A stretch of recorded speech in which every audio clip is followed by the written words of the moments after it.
तो गाइस, इस वीडियो के माध्यम से आपको BA third year 5th semester psychology का महत्वपूर्ण इंपॉर्टेंट क्वेश्चन बताया जा रहा है जो आपके एग्ज़ाम में आने की संभावनाएं हैं। तो एग्ज़ाम देने से पहले इस सारे यानी कि इन सभी वीडियो को देखकर जाइएगा ज़रूर। तो इसके पहले वीडियो में हमने आपको क्वेश्चन नंबर 8 तक कराया था, वो भी अति लघु उत्तरीय प्रश्न का क्वेश्चन नंबर 8 तक कराया था। तो आगे बढ़ते हैं हम क्वेश्चन नंबर 9। तो क्वेश्चन नंबर 9 में हमारे दिया है कि विकास के लिए वातावरण के प्रभाव की विवेचना कीजिए। विकास के लिए वातावरण के प्रभाव की विवेचना कैसे करना हमें, तो यहाँ पर दिया है। सबसे पहले हम उत्तर लिखेंगे, उसके बाद हेडिंग डालेंगे वातावरण। तो व्यक्ति का विकास पारिवारिक तथा सामाजिक वातावरण में होता है। वातावरण में उनका विकास होता है। सामाजिक वातावरण में होता है, वातावरण में उनका विकास होता है। पारिवारिक वातावरण में घर में बच्चों की संख्या, शिक्षा का पारिवारिक संबंध, बच्चों का जन्म क्रम प्रत्येक व्यक्ति के विकास को प्रभावित करते हैं। इसी सामाजिक वातावरण में यदि तनाव है तो व्यक्ति में कुंठाएं, असुरक्षा की भावना आदि उत्पन्न हो जाती है। विद्यालय में यदि पक्षपात आदि का वातावरण है तो बालक का शैक्षिक विकास अवरुद्ध हो जाता है, यानी कि बालक का जो शैक्षिक विकास है वह अवरुद्ध हो जाता है। यहाँ पर दिया गया है अवरुद्ध हो जाएगा। उपयुक्त वातावरण व्यक्ति में अनेक शील गुणों को विकसित करेगा। तो इस प्रकार से हम विकास के लिए वातावरण के प्रभाव की विवेचना कर सकते हैं। नेक्स्ट क्वेश्चन की तरफ बढ़ते हैं। हमारा अगला क्वेश्चन दिया गया है कि फ्रायड के अनुसार बाल विकास की अवस्थाएं बताएं। जो हमारे फ्रायड वैज्ञानिक हैं उनके अनुसार बाल विकास की अवस्थाएं को बताना है। तो फ्रायड के अनुसार बाल विकास की निम्नलिखित अवस्थाएं हैं। तो कौन कौन सी अवस्थाएं हैं यहाँ पर दिया गया है। तो पहली अवस्था क्या है, मुखी अवस्था। इसको याद रखिएगा, पहली अवस्था है मुखी अवस्था। तो यह अवस्था जन्म से 2 वर्ष तक की है। जो मुखी अवस्था है, फ्रायड के अनुसार बाल विकास की जो अवस्थाएं हैं, पहली अवस्था है मुखी अवस्था। यह अवस्था जन्म के 2 वर्ष तक की है, जन्म से 2 वर्ष तक की है। इसे मुखी अवस्था इसलिए कहा गया है क्योंकि शिशु वस्तुओं की पहचान के लिए मुंह का उपयोग करता है एवं उसे भोजन प्राप्ति के दौरान माता के स्तन के निप्पल तथा अंगूठा चूसने में आनंद की प्राप्ति होती है।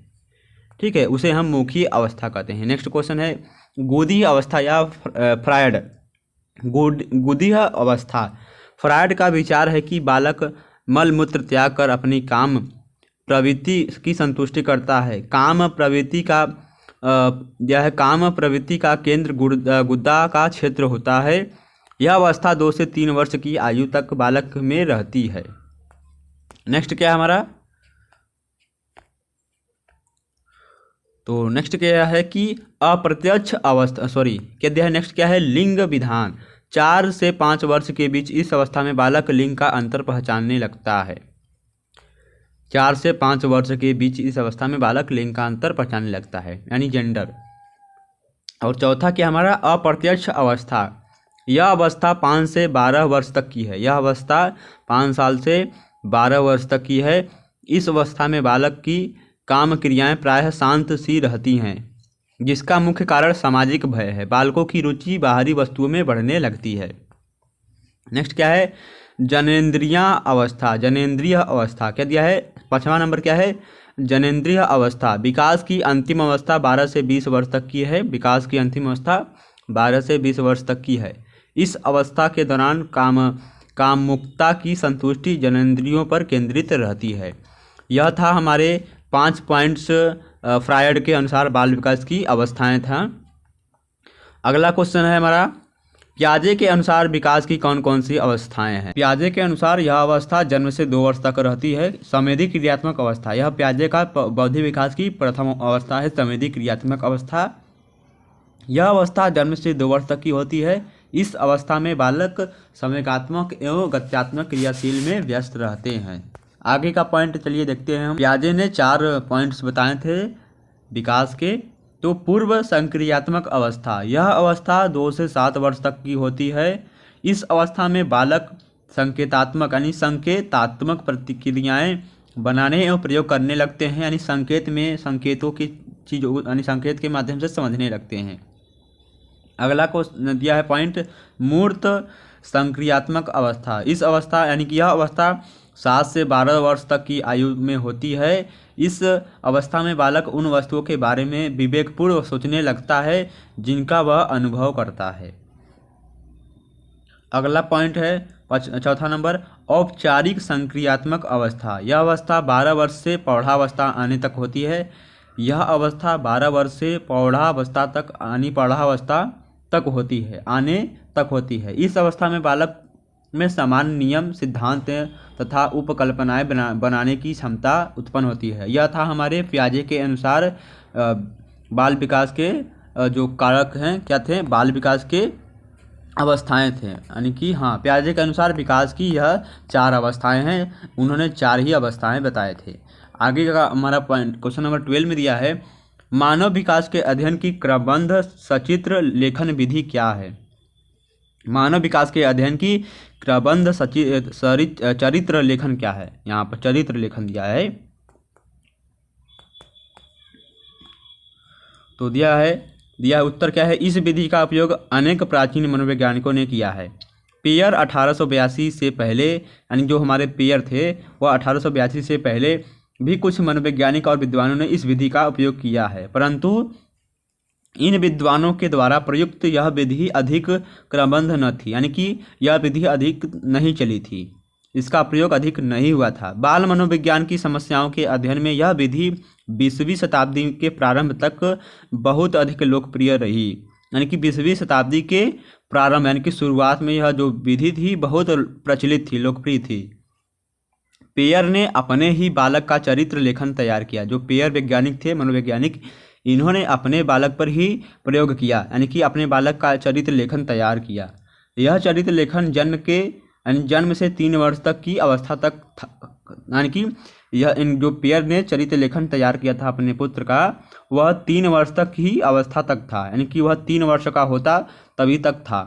पेयर ने चरित्र लेखन से यह जानने का प्रयास किया कि जन्म के समय कौन कौन सी सहज क्रियाएं पाई जाती हैं, ध्वनि और प्रकाश के प्रति बालक कब प्रथम बार अनुक्रिया करता है तथा उसके ज्ञानेंद्रियों का विकास किस प्रकार हुआ आदि। अतः इस विधि से बालक के जीवन और व्यवहार के अनेक विशेषताओं का हमें ज्ञान प्राप्त किया जा सकता है, यानी कि हम इस विधि के अनुसार हम बालक के जीवन और व्यवहार की अनेक विशेषताओं का ज्ञान प्राप्त कर सकते हैं, यानी किया जा सकता है।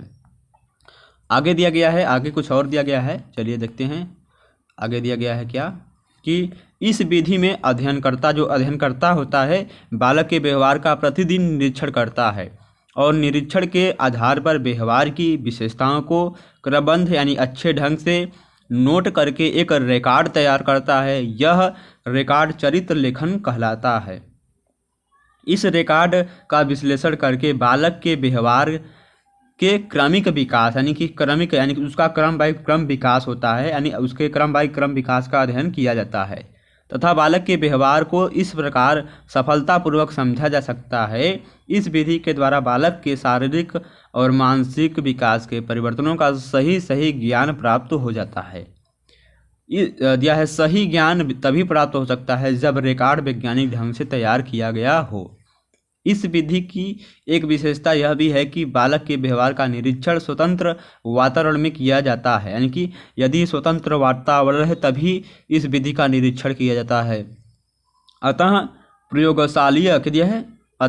प्रयोगशालीय व्यवहार की तरह बालक के व्यवहार में कृत्रिमता नहीं होती है। हरलॉक ने चरित्र लेखों के परिणामों का उपयोग प्रयोगशाला के परिणामों से तुलना करने में भी किया है। हरलॉक ने किया था, जो बालक का चरित्र है उसे हरलॉक ने प्रयोगशाला में प्रयोग किया था, तुलना किया था, दोनों में कोई अंतर नहीं है। आगे हमारा क्वेश्चन दिया गया है निरीक्षण विधि का महत्व बताएं। तो यह क्वेश्चन क्या है, इंपॉर्टेंट क्वेश्चन है, आपके एग्जाम में आ सकता है, टिक कर लीजिएगा, इसे तैयार कर लीजिएगा। तो दिया है निरीक्षण विधि का महत्व बताना है। तो पहले दिया है उत्तर क्या है, पहला क्या दिया है निरीक्षण विधि का महत्व में, पहला दिया है निरीक्षण विधि का उपयोग उस समय काफ़ी अधिक होता है जब किसी अध्ययनकर्ता को इस विधि के आधार पर उपकल्पनाएं बनानी हो। यानी कि इस विधि का तब उपयोग किया जाता है, तब अधिक उपयोग होता है जब जो अध्ययनकर्ता होता है इस विधि के आधार पर उपकल्पनाएं बनाता है। दूसरा क्या है, इस विधि की सहायता से पारस्परिक संबंधों का अध्ययन करना सरल हो जाता है। इस विधि की सहायता से पारस्परिक जो संबंध होते हैं उनका अध्ययन करना, उनके बारे में जानना सरल हो जाता है। तीसरा पॉइंट है अन्य विधियों की अपेक्षा यह एक सरल विधि है, यानी कि अन्य विधि जो होती है, जो दूसरी विधि है उसकी अपेक्षा यह विधि सरल है।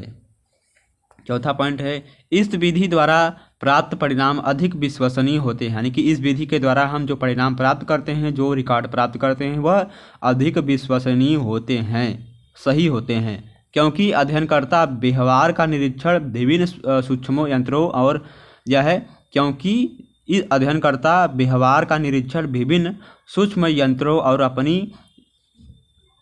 यंत्रों और स्वयं अपनी आँखों और कानों के द्वारा करता है, इसलिए इस विधि को विश्वसनीय भी कहते हैं, विश्वसनीय माना गया है। पांचवा पॉइंट है नियंत्रित और वैज्ञानिक निरीक्षणों द्वारा प्राप्त परिणाम वस्तुनिष्ठ होते हैं, क्योंकि इस विधि का उपयोग जब वैज्ञानिक ढंग से किया जाता है तब व्यवहार संबंधी क्या, कैसे और क्यों आदि प्रश्नों का निश्चित उत्तर प्राप्त होता है। यानी कि ये तीन वर्ड क्या, कैसे और क्यों, इन तीनों प्रश्नों का निश्चित उत्तर प्राप्त होता है। छठवां पॉइंट दिया गया है जब समस्याओं का अध्ययन वैज्ञानिक निरीक्षणों के द्वारा किया जाता है तब निरीक्षणकर्ता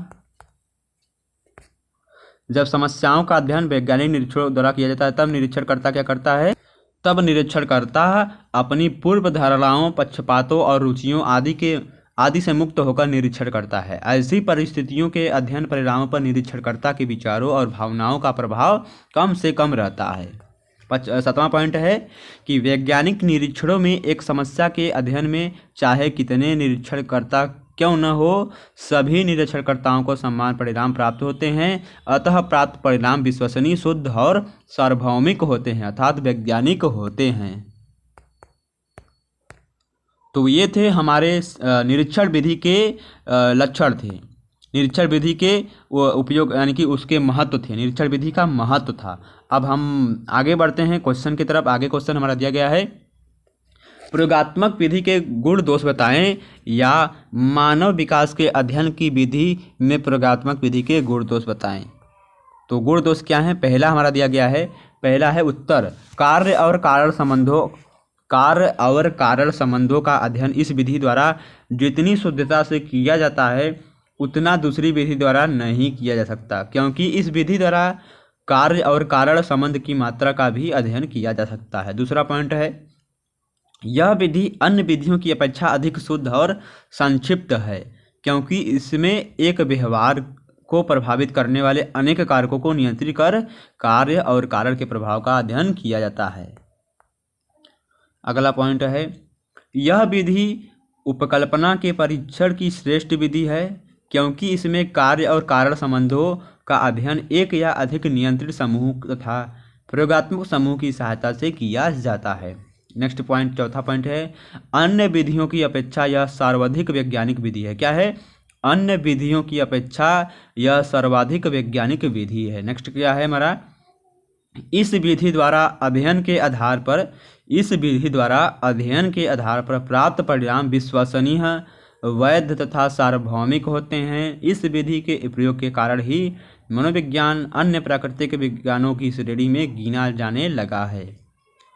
छठवां पॉइंट है दिया गया है, छठा पॉइंट वुडवर्थ के अनुसार क नंबर, चूंकि प्रयोगकर्ता घटना को एक विशेष स्थान और समय पर घटित करवाता है इसलिए वह निरीक्षण अधिक कुशलता से कर सकता है। ख नंबर में दिया है परिस्थितियां प्रयोगकर्ता के नियंत्रण में होती हैं, आवश्यकता पड़ने पर इन्हें दोहराया भी जा सकता है। ग नंबर में प्रयोग परिणामों की तुलना शुद्धता से की जा सकती है वुडवर्थ के अनुसार।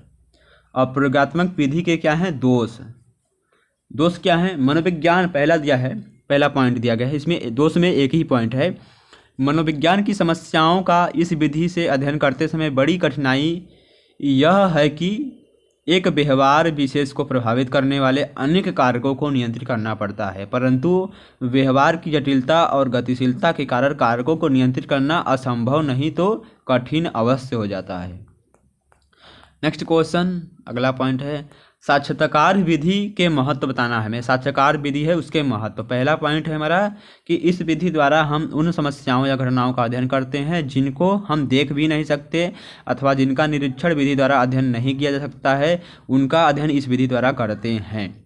यानी कि जिनका निरीक्षण विधि द्वारा अध्ययन नहीं किया जाता है उनका अध्ययन हम साक्षात्कार विधि द्वारा करते हैं।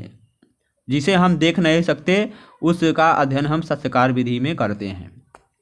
अगला है इस विधि द्वारा दिया है इस विधि द्वारा गत घटनाओं का अध्ययन सरलता से किया जा सकता है। बहुत सी बाल मनोवैज्ञानिक की घटनाएं ऐसी हैं जिनका मैंने दिया है जिनका व्यक्तिगत रूप से निरीक्षण संभव नहीं है। तीसरा पॉइंट है साक्षात्कार विधि में यदि अध्ययनकर्ता प्रशिक्षित होता है और उपयुक्त नियंत्रण के साथ प्रदत्त सामग्री एकत्र करता है तो उसे विश्वसनीय परिणाम प्राप्त होते हैं। चौथा पॉइंट दिया गया हमारा, चूंकि साक्षात्कार ऐतिहासिक और संवेगात्मक पृष्ठभूमि में संपादित किया जाता है, अतः इस विधि द्वारा जो सामग्री प्राप्त की जाती है वह अन्य विधि द्वारा प्राप्त नहीं होती है। पांचवा पॉइंट, बाल मनोविज्ञान में विभिन्न मनोवैज्ञानिक व्याधियों के निदान में यह विधि उपयोगी है। तो यह थे साक्षात्कार विधि के महत्व। तो 5 पॉइंट हैं। तो इस तरह से आप साक्षात्कार विधि के महत्व को बता सकते हैं। 5 पॉइंट थे। यह क्वेश्चन जो हम बता रहे हैं यह लघु उत्तरी का है, यानी कि शॉर्ट टाइप क्वेश्चन। आपको अति लघु यानी वेरी शॉर्ट टाइप क्वेश्चन आपको बताया जा चुका है। उसका वीडियो आपको लिंक डिस्क्रिप्शन बॉक्स में मिल जाएगा, आप वहाँ से जाकर देख सकते हैं। यदि हमारे चैनल पर नए हैं तो चैनल को सब्सक्राइब करना न भूलें। चलिए आगे क्वेश्चन की तरफ बढ़ते हैं हम। आगे का क्वेश्चन है हमारा इकाई 2, गर्भाधान से आप क्या समझते हैं, निषेचन से आप क्या समझते हैं। ठीक है, इसको बताना है। तो यह है उत्तर। सबसे पहले हम गर्भाधान डाल के हेडिंग डाल लेंगे। अपने से होता है कि हेडिंग डाल के करेंगे तो अच्छा नंबर मिलेगा। तो आपको हेडिंग डालना है गर्भाधान या निषेचन। तो गर्भाधान की क्रिया माता और पिता के अंडाणु तथा शुक्राणु के संयोग से होती है। स्त्री और पुरुष दोनों में उत्पादक ग्रंथियां पाई जाती हैं जिन्हें गौण्स कहते हैं। पुरुष की उत्पादक ग्रंथि को भीषण या स्त्री की उत्पादक ग्रंथि को डिंब ग्रंथि कहते हैं। इन उत्पादक ग्रंथियों में उत्पादक कोषों का निर्माण 13 से 40 वर्ष की अवस्था तक होता है। 13 से 40 वर्ष तक की अवस्था तक होता है। प्रत्येक 28 दिनों में स्त्री की डिंब दिया है। प्रत्येक 28 दिनों में स्त्री की डिंब ग्रंथि से एक अंडाणु परिपक्व होकर गर्भनालिका में आता है और लगभग उसमें 7 दिन तक रहता है। इस अवधि में यदि इसका संयोग पुरुष शुक्राणु से हो जाता है तो अंडाणु गर्भित हो जाता है। यही क्रिया गर्भाधान कहलाती है। और गर्भाधान से लेकर शिशु जन्म पूर्व तक की संपूर्ण अवस्था गर्भकालीन अवस्था कहलाती है। यानी जन्म से शिशु जन्म पूर्व तक की संपूर्ण अवस्था गर्भाधान अवस्था कहलाती है। कम से कम 180 दिन और अधिक से अधिक 334 दिन की होती है गर्भाधान की अवस्था। ठीक है, नेक्स्ट पॉइंट है, नेक्स्ट क्वेश्चन है गर्भकालीन विकास की विशेषताएं बताएं। गर्भकालीन विकास की विशेषताएं क्या हैं। गर्भकालीन विकास में निम्नलिखित विशेषताएं पाई जाती हैं। पहला है, यह अवस्था गर्भाधान से लेकर जन्म के पूर्व तक चलती है। गर्भकालीन की जो अवस्था है यह जन्म से लेकर पूर्व तक चलती है। यह अवस्था गर्भाधान से लेकर जन्म के पूर्व तक चलती है। कौन सी अवस्था? यानी कि यह अवस्था गर्भाधान से लेकर जन्म के पूर्व तक चलती है। दूसरा पॉइंट है, इस अवस्था में अन्य अवस्थाओं की तुलना में विकास की गति बहुत तीव्र होती है। इस अवस्था में अन्य अवस्थाओं की अपेक्षा जो विकास की गति है वह बहुत तीव्र होती है, यानी तेज होती है। इस अवस्था में मुख्यतः शारीरिक विकास होता है। इस अवस्था में हम केवल शारीरिक विकास को प्रभावित कर सकते हैं। नेक्स्ट है, समस्त शरीर रचना, भार, आकार तथा आकृतियों का निर्माण इसी अवस्था में होता है। ये थे गर्भकालीन विकास की विशेषताएं थी। आगे दिया है, गर्भकालीन विकास की प्रमुख अवस्थाएं कौन कौन सी हैं?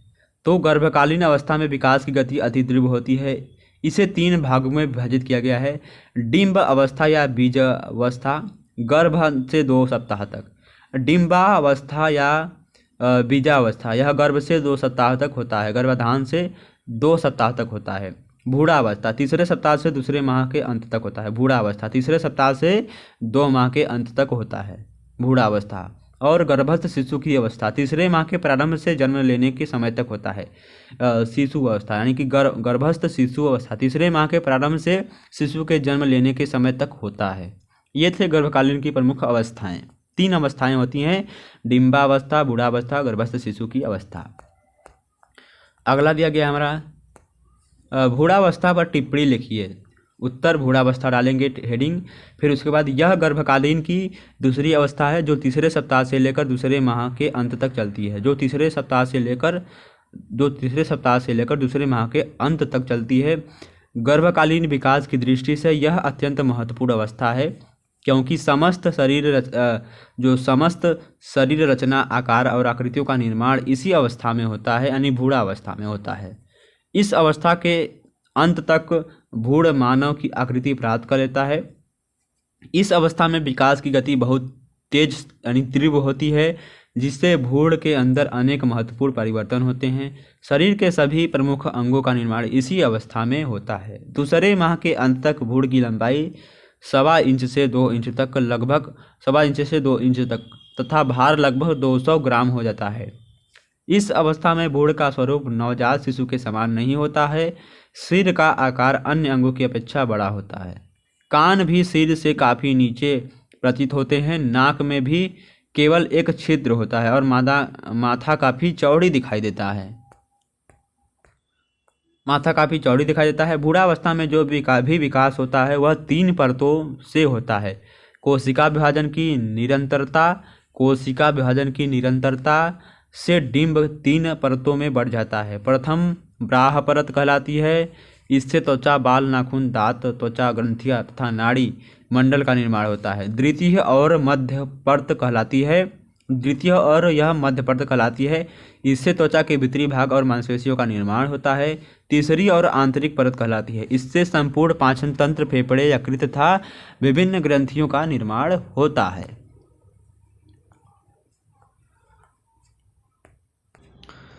अगला क्वेश्चन है, गर्भकालीन विकास को प्रभावित करने वाले कारक कौन कौन से हैं? गर्भस्थ शिशु को प्रभावित करने वाले तत्व बताएं। तो पहला यहाँ पर दिया गया है, उत्तर दिया है, शिशु के गर्भकालीन विकास की प्रक्रिया पर अनेक तत्वों का प्रभाव पड़ता है, जैसे गर्भ स्त्री का आहार, स्वास्थ्य, माता पिता की उम्र, माँ की संवेगात्मक अनुभूतियाँ। तो पहला पॉइंट है माँ का आहार, यानी माँ जो भोजन करती है। तो गर्भधान के 10 दिन से ही गर्भस्थ शिशु अपने पोषण के लिए माँ पर आश्रित हो जाता है। गर्भधान के 10 दिन बाद से ही जो हमारा गर्भस्थ शिशु यानी पेट में जो बच्चा होता है वह अपने पोषण के लिए माँ पर निर्भय आश्रित हो जाता है, यानी माँ पर निर्भर हो जाता है। तथा गर्भस्थ शिशु के समुचित विकास के लिए यह आवश्यक हो जाता है कि माँ का आहार संतुलित व पौष्टिक हो और उसमें शरीर निर्माण, प्रोटीन, ऊर्जा उत्पादक, कार्बोज तथा वसा तथा शरीर रक्षात्मक, खनिज, लवण तथा विटामिन व पौष्टिक तत्वों का सम्मिश्रण गर्भवती स्त्री की शारीरिक मांग के अनुसार हो। दूसरा पॉइंट है माँ का स्वास्थ्य। स्वस्थ शिशु के विकास के लिए माँ का स्वस्थ होना नितांत आवश्यक है, क्योंकि गर्भवती माँ की बीमारियों का गर्भस्थ शिशु के स्वास्थ्य विकास पर हानिकारक प्रभाव पड़ता है। कुछ गंभीर संक्रामक बीमारियाँ जैसे सिफिलिस, गोनोरिया आदि ये यदि गर्भवती माँ पीड़ित है तो गर्भस्थ शिशु के स्वास्थ्य पर इनके भयंकर दुष्परिणाम हो सकते हैं। यानी कि इनसे गर्भपात हो सकता है, शिशु जन्म से अंधा, बहरा और मानसिक रूप से अपंग हो सकता है। चौथा दिया है मादक द्रव्य तथा तंबाकू। मादक द्रव्य तथा तंबाकू शिशु स्वास्थ्य को प्रभावित करते हैं। यदि गर्भवती स्त्री गर्भकालीन अवस्था में तंबाकू या मादक पदार्थों का सेवन करती है तो इसका दुष्प्रभाव यानी कि इसका इफेक्ट शिशु के हृदय तथा स्नायु स्थान पर पड़ता है। चौथा दिया है पॉइंट कि माँ की संवेगात्मक अनुभूतियाँ। माँ की गर्भकालीन संवेगात्मक अनुभूतियाँ गर्भस्थ शिशु को प्रभावित करती हैं। वैज्ञानिकों के मतानुसार गर्भवती माँ की कष्टदायक संवेगात्मक अनुभूतियाँ बच्चों के जन्म के बाद अस्थिरता, अतिसक्रियता तथा बेचैनी के लक्षण उत्पन्न करती है। ऐसे बच्चे अधिक रोते हैं और भली प्रकार सो नहीं पाते। इसके विपरीत जिन माताओं को गर्भकालीन में सुखद अनुभूतियाँ होती है उनके बच्चे प्रसन्नित, स्वस्थ तथा बहुमुखी होते हैं। 5वां पॉइंट है माता पिता की उम्र। माता पिता की आयु शिशु के विकास को कुछ सीमा तक प्रभावित करती है। हर्लॉक के अनुसार संतानोत्पत्ति के लिए स्त्री की आयु कम से कम 21 वर्ष होनी चाहिए, क्योंकि इस आयु में यौन अंगों में परिपक्वता आ जाती है, जिससे उत्पन्न शिशु शारीरिक रूप से स्वस्थ होते हैं। और नेक्स्ट क्या दिया गया है, इस तरह से हम आपको यानी कि गर्भास्थ शिशु को जो प्रभावित करने वाले कारक होते हैं, कितने कारक हैं? 5 कारक हैं। तो इन 5 कारकों को लिख देंगे तो आपको आसानी से नंबर मिल जाएंगे। तो अगला पॉइंट क्वेश्चन है हमारा RH फैक्टर क्या है। तो RH फैक्टर क्या है यहाँ पर दिया गया है। सबसे पहले हेडिंग डालेंगे RH फैक्टर, फिर लिखेंगे यदि माता एवं गर्भस्थ शिशु के रक्त के प्रकार में वंशानुगत कारणों से अंतर होता है तो यह जीवन रसायन के अनुसार बेमेल या असंगत होगा। उदाहरण के लिए यदि शिशु की लाल रुधिर कणिकाओं में ऐसे पदार्थ उपस्थित हैं जो पहले से ही विशेष रूप से तैयार द्रव्य के साथ मिलाने पर रक्त कणिकाएं आपस में चिपककर गुच्छा बना लेती हैं, जबकि माता के रक्त में इस पदार्थ की कमी होती है, तो इस स्थिति में शिशु RH पॉजिटिव है एवं माता RH निगेटिव है। इस प्रकार माता एवं शिशु के रक्त के प्रकार में विभिन्नता होने पर भ्रूण की कोशिकाओं को हानि पहुंचती है, जिससे शिशु में शारीरिक एवं मानसिक विकार उत्पन्न हो जाते हैं। परिणाम स्वरूप शिशु की मृत्यु हो जाती है या बच्चे को स्थायी क्षति पहुंचती है। तो ये थे महत्वपूर्ण इंपॉर्टेंट क्वेश्चन आपके साइकोलॉजी एग्जाम के लिए, BA 5म सेमेस्टर के लिए। तो इसके पहले वाले वीडियो का लिंक आपको डिस्क्रिप्शन बॉक्स में मिल जाएगा, आप वहाँ से जाकर देख सकते हैं। तो यदि इस वीडियो में कोई भी गलती हो, कोई भी त्रुटि हो, इसके लिए क्षमा चाहते हैं। इस वीडियो का PDF आपको हमारे टेलीग्राम चैनल पर मिल जाएगा, आप वहाँ से जाकर देख सकते हैं और डाउनलोड कर सकते हैं। तो नेक्स्ट वीडियो में यानी कि इसके आगे वाले वीडियो में हम बात करेंगे इकाई 3 के बारे में, यानी कि क्वेश्चन नंबर 22 से स्टार्ट होगा।